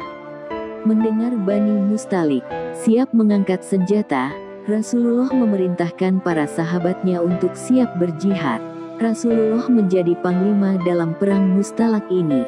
Beliau menunjuk Abu Dzar Al-Ghifari sebagai wali sementara di Madinah. Kedua pasukan bertemu di daerah Muraisi. Bersama pasukan Muhajirin dan Ansar, Rasulullah berhasil mengalahkan Bani Mustalik. Suami Juwairiyah, Musafi bin Safwan, turut terbunuh dalam perang ini. Karena kalah perang, harta dan wanita Bani Mustalik, termasuk Juwairiyah menjadi tawanan kaum muslimin. Rasulullah pun membagikan tawanan wanita Bani Mustalik, salah seorang di antaranya Juwairiyah binti Harits yang diserahkan pada Sabit bin Qais bin Syammas. Karena Juwairiyah termasuk pemuka kaumnya, ia merasakan kesedihan dan beban yang luar biasa akibat kekalahan Bani Mustalik. Suaminya terbunuh, ayahnya melarikan diri, dan kini dia beserta kaumnya menjadi tawanan kaum muslimin. Juwairiyah pun berinisiatif menemui Rasulullah. Dia menyampaikan segala keluh kesahnya dan meminta kebebasan. Saat mendatangi Rasulullah, Aisyah, seperti disebutkan, Ibnu Sa'ad, merasa sangat cemburu dengan Juwairiyah. Hal itu karena sosok Juwairiyah yang dimuliakan kaumnya dan berani menemui Rasulullah untuk membicarakan kebebasannya. Merasa kasihan dengan beban Juwairiyah, Rasulullah pun bersedia membebaskan Juwairiyah, kemudian menikahinya.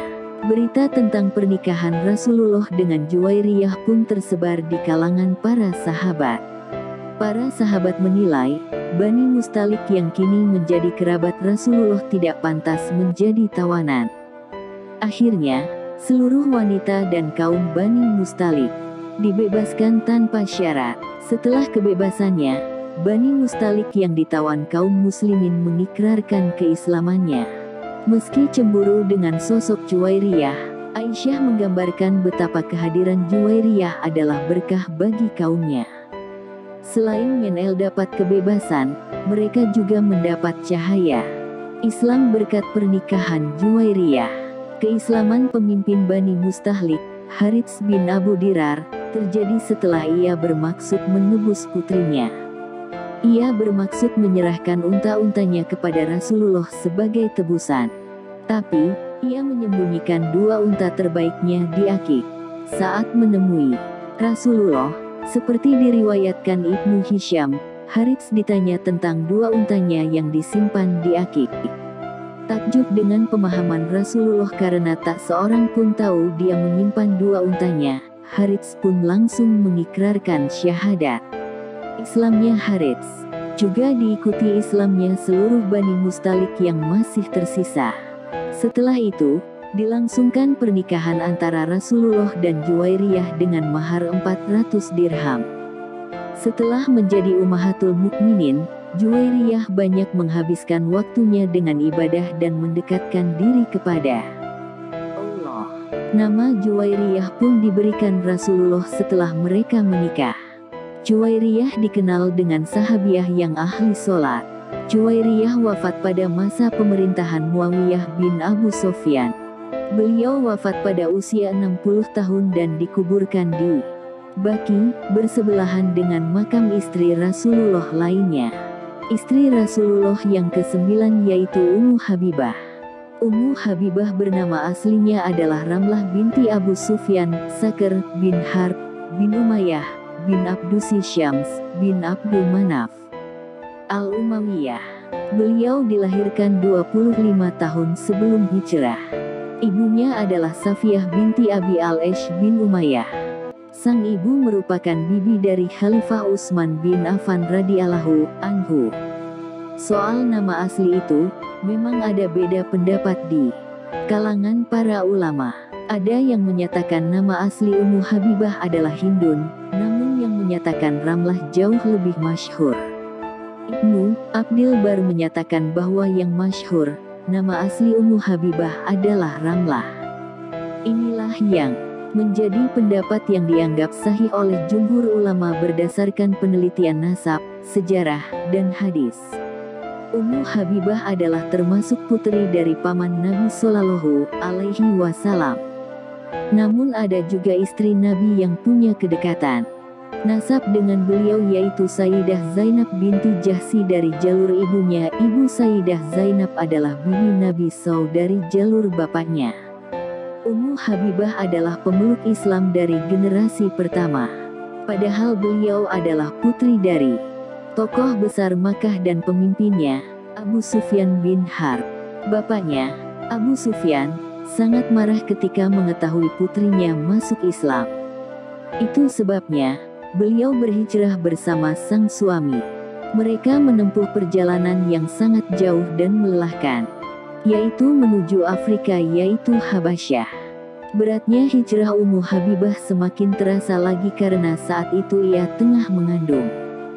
Di Habasyah beliau melahirkan seorang anak yang diberi nama Habibah. Maka sejak itu, beliau dipanggil Ummu Habibah.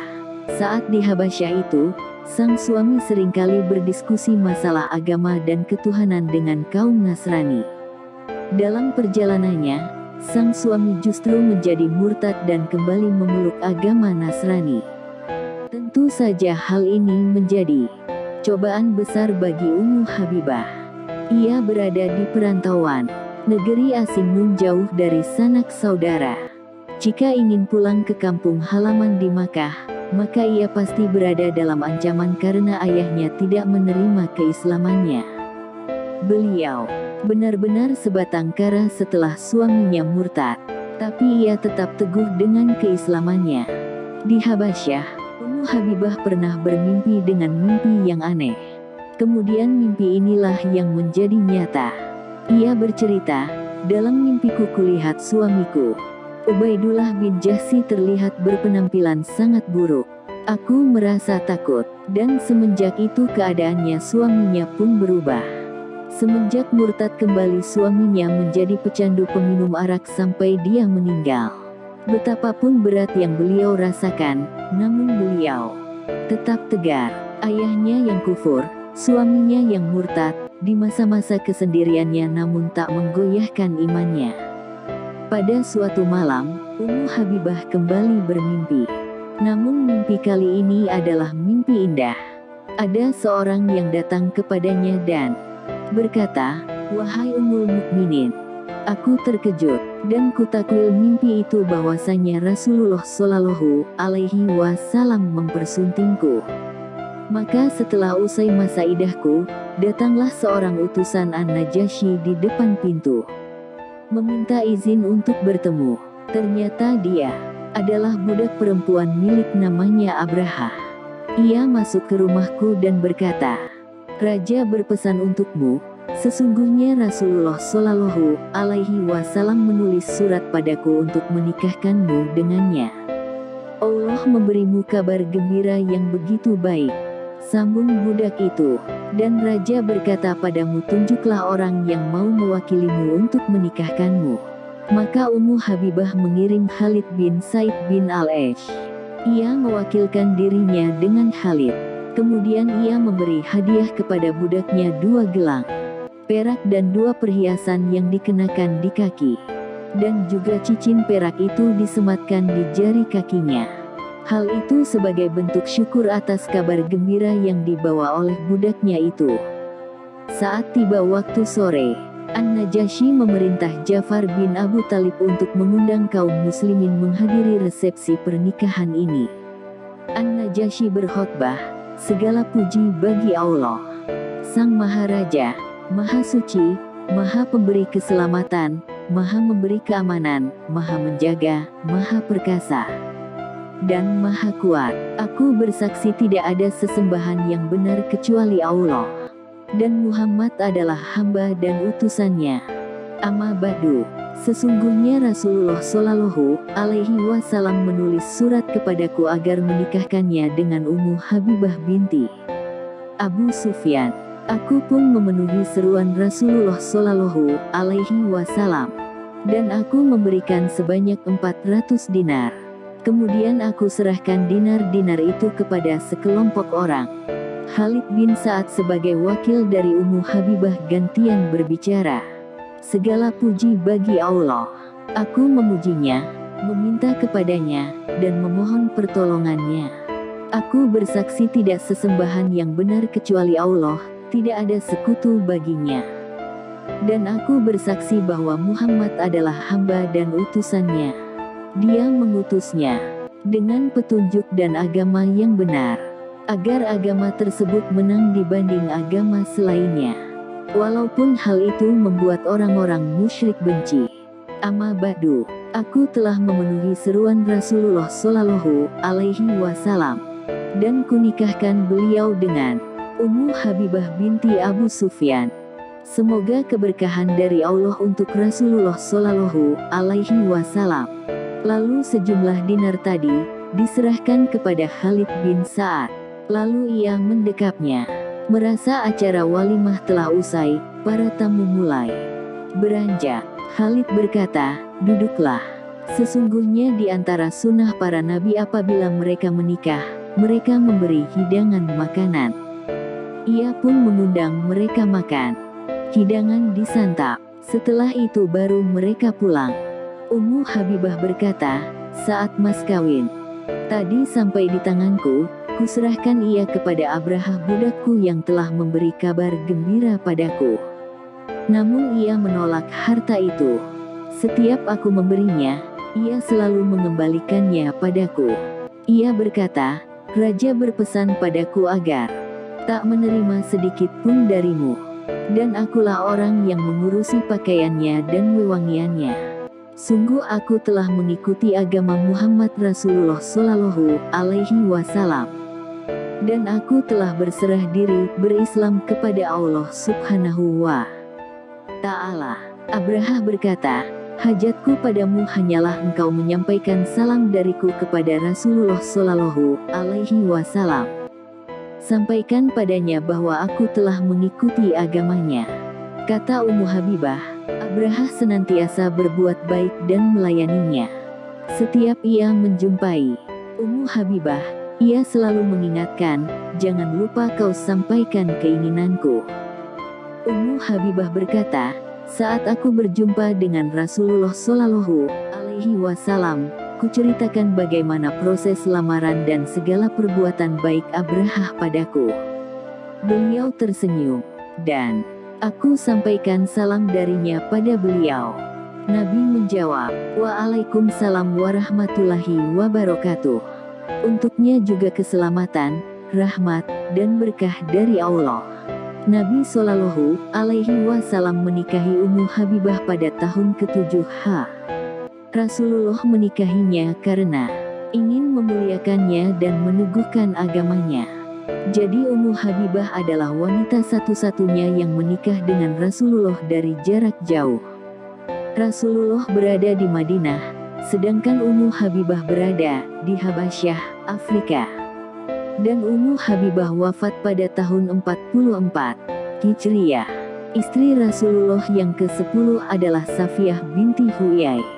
Safiyah binti Huyai bin Akhtab bin Sa'yah bin Amir bin Ubaid bin Kab bin Al-Hasraj bin Habib bin Nadir bin Al-Ham bin Yakan, termasuk keturunan Harun bin Imran bin Kahits bin Lawi bin Israel bin Ishak bin Ibrahim.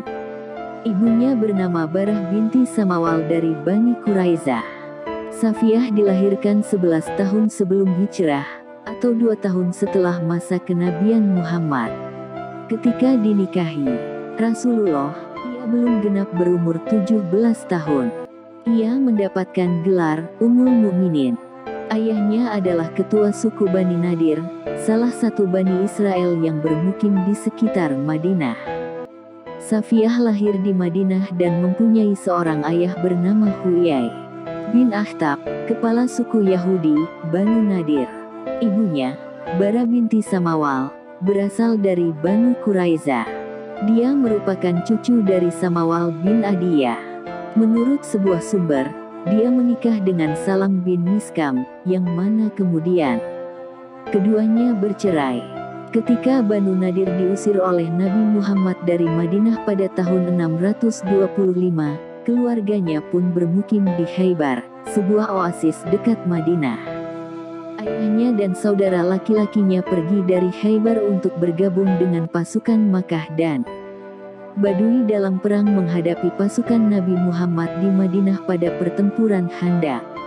Ketika orang-orang Mekah mundur, Nabi Muhammad pun mengepung Banu Quraizah. Setelah kekalahan Banu Quraizah di tahun 627, ayah Safiyah, Huyai bin Akhtab, yang merupakan musuh lama Nabi Muhammad, ditangkap dan dieksekusi atas perintah beliau. Di tahun 627 atau awal 628 Safiyah menikah dengan Kinanah bin Al-Rabi yang merupakan bendaharawan Banu Nadir. Pasca Perang Khandaq, Safiyah menjadi salah satu tawanannya pihak Muslim. Salah seorang sahabat Nabi Muhammad, Dihyah, meminta kepada Nabi supaya dirinya diperbolehkan mengambil salah satu tawanan untuk dijadikan budak olehnya. Nabi pun mengizinkan dan Dihyah mengambil Safiyah. Mengetahui hal itu, para sahabat Nabi lainnya melapor kepada Nabi bahwa Dihyah telah mengambil putri dari kepala suku Banu Nadir yang kecantikannya begitu luar biasa dan belum pernah mereka lihat sebelumnya. Nabi pun memanggil Dihyah dan mengambil Safiyah untuk diri beliau. Nabi kemudian mengirimkan Safiyah ke ibu dari Anas bin Malik untuk dihiasi, dan malamnya dikembalikan kepada Rasulullah untuk beliau nikahi. Safiyah belum genap berusia 17 tahun pada saat itu. Pada malam pertama di mana Safiyah tidur bersama Nabi Muhammad, maka seorang sahabat Nabi, yaitu Abu Ayyub berjaga di depan pintu dengan pedangnya sampai pagi hari. Ketika dirinya melihat Rasulullah keluar, ia pun mengucap takbir dan berkata kepada sang Nabi, "Wahai Rasulullah, perempuan muda ini sebelumnya baru saja menikah dan engkau, sementara ayahnya baru saja terbunuh, saudara dan suaminya juga terbunuh. Oleh karenanya aku tidak mempercayai dirinya, aku khawatir ia akan membahayakanmu." Maka Rasulullah pun tertawa. Sejak masih muda, Safiyah sudah gemar akan ilmu pengetahuan. Ia banyak mempelajari tentang sejarah Yahudi, hingga menemukan fakta dalam kitab Taurat bahwa kelak akan datang seseorang nabi penyempurna agama Samawi yang datang dari Jazirah Arab. Meskipun mengetahui bahwa Muhammad adalah seseorang yang dimaksud dalam kitab Taurat tersebut, Huyai bin Akhtab beserta kaumnya masih mengingkari dan mendustakan akan kenabian karena faktor kedengkian dan iri hati. Mereka juga menyembunyikan fakta kenabian itu dari Safiyah, meskipun Safiyah akhirnya mengetahui bahwa Rasulullah berada dalam jalan yang benar. Kebencian Huyai bin Akhtab dan kaumnya terhadap Rasulullah dibuktikan dengan diingkarinya perjanjian Hudaibiyah serta menghasut kaum Quraisy untuk menyerang kaum muslimin. Atas izin Allah, Rasulullah kemudian memutuskan untuk melakukan penyerangan terlebih dahulu di lembah Khaybar.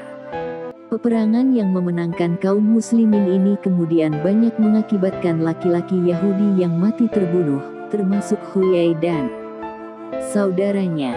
Sementara perempuan dan anak-anak yang masih hidup dijadikan sebagai tawanan. Safiyah adalah salah satu di antara mereka yang kini tinggal sebatang kara. Rasulullah kemudian memberikan pilihan kepada Safiyah, apakah ia ingin dimerdekakan dan dikembalikan kepada kaumnya, atau ingin masuk Islam kemudian dinikahkan oleh Rasulullah. Dengan tegas Safiyah menjawab, "Ya Rasulullah, aku telah menyukai Islam dan membenarkanmu sebelum engkau mendakwahiku. Aku tidak meyakini agama Yahudi. Orang tua dan saudara-saudaraku pun telah tiada. Allah dan Rasul-Nya lebih aku sukai daripada dibebaskan untuk kembali pada kaumku." Rasulullah pun kemudian menikahi Safiyah dengan mahar berupa kebebasannya.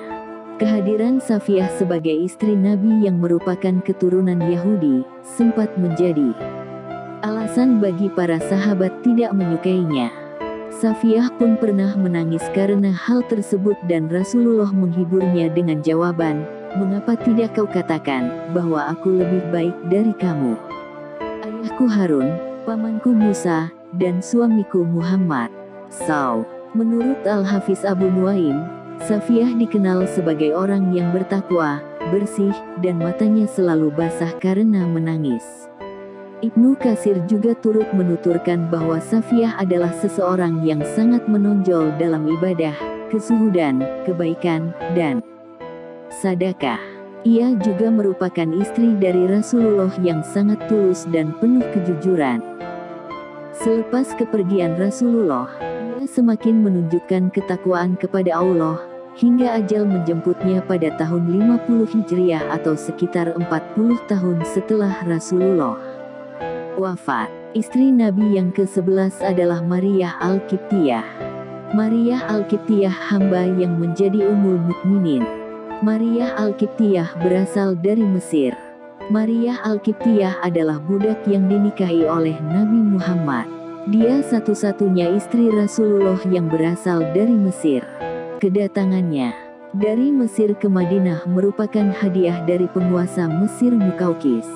Saat itu Rasulullah mengirim surat melalui Hatib bin Balta'ah menyerukan Raja Mesir tersebut untuk memeluk agama Islam. Raja Mukaukis menerima kedatangan Hatib dengan baik. Namun, dia menolak ajakan Rasulullah memeluk Islam. Ketika Hatib kembali ke Yasrib, Mukaukis memberi banyak hadiah untuk Rasulullah. Ada keledai dan kuda putih, pakaian pilihan, serta kerajinan dari Mesir. Dia juga menyertakan 3 hamba sahaya, yakni Maria, dan saudara perempuannya Sirin dan Maburi. Di tengah perjalanan, ketiga hamba sahaya itu terlihat sangat sedih. Mereka seakan tidak rela meninggalkan kampung halamannya, Mesir. Hatib menghibur dengan menceritakan tentang Rasulullah dan keindahan agama Allah, Islam. Lalu, dia mengajak Maria, Sirin, dan Maburi memeluk Islam. Ketiga budak asal Mesir itu pun menerima dengan ikhlas memeluk Islam.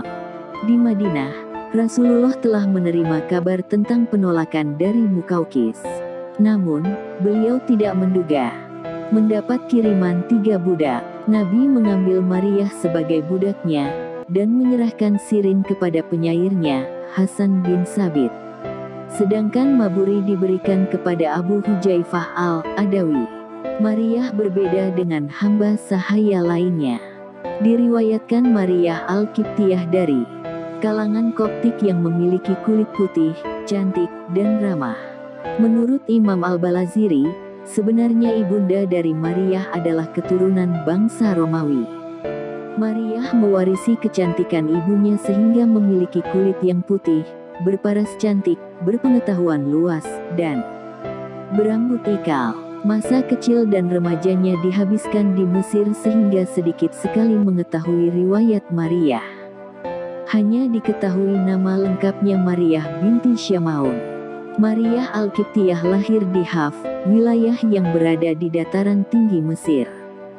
Ayahnya berasal dari suku Qibti, sedangkan ibunya penganut agama Masehi Romawi. Setelah dewasa, Maryah bersama saudara perempuannya, Sirin dipekerjakan di istana Raja Mukaukis. Rasulullah membebaskan, lalu menikahi Maryah Al-Qibtiyah. Walaupun bekas budaknya, Nabi Muhammad tidak membedakan Maryah dengan istri-istrinya yang lain. Dia menempatkan Maryah di rumah Haritsah bin Nu'man yang terletak di sebelah masjid. Maryah pun menjadi ibu dari orang-orang beriman Ummul Mukminin.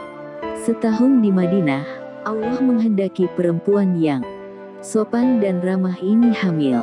Rasulullah sangat bahagia mendengar kehamilan Maryah, terlebih setelah putra-putrinya, yaitu Abdullah, Qasim, dan Ruqayyah meninggal dunia. Maryah adalah istri Rasulullah setelah Khadijah yang bisa memberi Rasulullah anak. Bulan Zulhijjah tahun ke-8 Hijrah, Maryah melahirkan bayi laki-laki. Kelahiran anaknya menjadikan Maryah sebagai budak yang merdeka sepenuhnya. Kehadiran bayi dari Maryah ini mendapat sambutan gembira dari masyarakat Madinah. Pada hari ke-7, Rasulullah mengakikahkan anak laki-lakinya dengan menyembelih 2 ekor domba besar. Lalu, mencukur rambut dan bersedekah kepada orang miskin dengan harta senilai perak sesuai dengan timbangan rambut si bayi yang telah dicukur. Selanjutnya, Nabi Muhammad mengubur potongan rambut anaknya dan menamai bayinya dengan nama yang indah. Rasulullah memberi nama anak laki-lakinya yakni Ibrahim bin Muhammad. Harapannya kelak Ibrahim kecil mendapat berkah sebagaimana nama bapak para nabi, Nabi Ibrahim. Ibrahim kecil disusui oleh seorang istri tukang pandai besi bernama Abu Saif yang tinggal di perbukitan Madinah. Ketika berusia 19 bulan, Ibrahim sakit. Kondisi ini membuat Rasulullah dan Maryah sedih. Maryah ditemani saudara perempuannya Sirin menunggu Ibrahim yang kondisinya semakin parah. Nabi Muhammad bersabda, "Kami tidak dapat menolongmu dari kehendak Allah, wahai Ibrahim." Tanpa disadari Rasulullah yang ditemani Abdurrahman bin Auf menangis bercucuran air mata. Kondisinya semakin parah dan atas kehendaknya Ibrahim kecil meninggal dunia. Rasulullah kembali bersabda, "Wahai Ibrahim, seandainya ini bukan perintah yang hak, janji yang benar, dan masa akhir kita yang menyusuli masa awal kita, niscaya kami akan merasa sedih atas kematianmu lebih dari ini." Kami semua merasa sedih, wahai Ibrahim. Mata kami menangis, hati kami bersedih, dan kami tidak akan mengucapkan sesuatu yang menyebabkan murka Allah. Begitulah ungkapan kesedihan Rasulullah saat menghadapi kepergian putra yang dicintainya. Walaupun perasaannya sangat sedih, beliau tidak meratapi, apalagi berteriak mengucapkan kata-kata yang berlebihan. Menangis adalah bukti kasih sayang, sedangkan teriakan itu dari setan. Hal ini sebagai contoh bagi umatnya ketika menghadapi musibah, walaupun demikian berat tidak berlebihan. Rasulullah mengurus sendiri jenazah Ibrahim dan mensalati dengan takbir 4 kali. Ibrahim dimakamkan di Baqi bertepatan dengan terjadinya gerhana matahari. Orang lalu menghubungkan kematian Ibrahim dengan gerhana. Namun Rasulullah meluruskan, gerhana bulan dan matahari tidak terjadi karena kematian atau hidupnya seseorang. Setelah Rasulullah wafat, Maryah hidup menyendiri. Setelah kematian anaknya, Ibrahim, dan Rasulullah, beliau menghabiskan hidupnya dengan beribadah. Maria wafat 5 tahun setelah wafatnya Rasulullah, yaitu bulan Muharram, tahun ke-46 Saat itu masa kekhalifahan Umar bin Khattab. Khalifah Umar yang mensolati jenazah istri Rasulullah tersebut, kemudian dimakamkan di Baqi. Istri Rasulullah yang ke-12 adalah Raihanah binti Yazid bin Amr bin Hanakah. Raihanah adalah perempuan Yahudi yang pernah menolak lamaran dan ajakan Rasulullah untuk memeluk Islam. Ia berasal dari Bani Nadir. Sebagian pendapat, ia adalah perempuan yang sangat cantik. Suaminya bernama Hakam sangat mencintai dan menghormatinya. Sayang, ia tak berumur panjang. Sepeninggal suaminya, Raihanah berjanji tidak akan menikah lagi.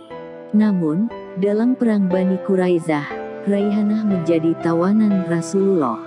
Suatu hari, Rasulullah meminang Raihanah dan menawarkan padanya untuk masuk Islam. Ia menolak dan memilih tetap menjadi Yahudi. Lalu Rasulullah memanggil Ibnu Sayyah dan menceritakan perihal penolakan Raihanah. Ibnu Sayyah bertekad membantu Rasulullah mengajak Raihanah kepada ajaran Islam. Ia pergi menemui Raihanah dan mengatakan, "Jangan ikuti kaummu. Sesungguhnya mereka jatuh dalam perangkap Huyai bin Akhtab. Masuklah ke dalam agama Islam. Rasulullah memilihmu untuk dirinya." Ibnu Sayyah pun menjelaskan tentang Islam kepada Raihanah hingga ia setuju masuk Islam. Ibnu Sayyah kembali ke tempat Rasulullah berada. Pada saat sedang bersama para sahabatnya, Rasulullah mendengar suara sandal. Beliau berkata, "Itu suara Ibnu Sayyah yang datang untuk mengabarkan keislaman Raihanah." "Ya Rasulullah, Raihanah telah masuk Islam," kata Ibnu Sayyah. Rasulullah sangat senang mendengar berita tersebut. Beliau menyuruhnya membawa Raihanah ke rumah Ummul Munzir binti Qais. Raihanah tinggal di sana sampai dia suci dari haidnya. Rasulullah mendatanginya di rumah Ummul Munzir. Ia menawarkan 2 pilihan kepada perempuan itu, yaitu untuk dimerdekakan dan dinikahi atau dijadikan pembantu. Dalam riwayat lain disebutkan, Raihanah berkata, "Rasulullah masuk untuk menemuiku. Aku menjauh darinya karena merasa malu. Rasulullah menundukkanku di hadapannya dan berkata, 'Jika kamu memilih Allah dan Rasul-Nya, Rasulullah akan memilihmu untuknya.' Aku berkata, 'Aku memilih Allah dan Rasul-Nya.' Ketika aku masuk Islam, Rasulullah memerdekakanku dan menikahiku dengan mahar 12 dinar dan 20 dirham. Aku diberi mahar seperti istri-istri Rasulullah yang lainnya. Rasulullah menghabiskan malam pengantin bersamaku di rumah Ummul Munzir. Aku diberi bagian hari seperti istri-istri yang lain. Dan ia menyuruhku untuk memakai hijab." Dari As-Zuhri, dia berkata, Raihanah adalah seorang pembantu perempuan Rasulullah yang dimerdekakan dan dinikahi oleh Rasulullah. Dia selalu memakai hijab di keluarganya. Raihanah berkata, "Tidak ada seorang pun yang melihat wajahku, kecuali Rasulullah." Dalam riwayat yang lain lagi dikisahkan bahwa Rasulullah sangat mencintai Raihanah. Beliau selalu memenuhi segala permintaannya. Sampai-sampai, Raihanah pernah berkata, "Jika aku meminta Rasulullah untuk memerdekakan Bani Quraisyah, pasti Rasul akan melakukannya." Raihanah dikenal sangat pencemburu. Rasulullah pernah menalaknya dengan talak 1 karena sifatnya itu. Dia terus-menerus menangis. Ketika Rasulullah masuk menemuinya, ia masih menangis. Kemudian, Rasulullah merujuknya. Raihanah tetap menjadi istri Rasulullah sampai meninggal sepulang haji pada 10 Hijriah. Jenazahnya dimakamkan di Baqi. Istri Rasulullah yang terakhir adalah Maimunah binti Al-Harits. Dia adalah seorang wanita yang sudah menikah dengan Mas'ud bin Amr Ats-Sakafi. Dan mereka belum beragama Islam. Maimunah adalah saudari dari Ummu Fadl istri Abbas, dan bibi dari Khalid bin Walid dan juga bibi dari Ibnu Abbas. Ia termasuk pemuka kaum wanita yang masyhur. Ia berasal dari keturunan bangsawan.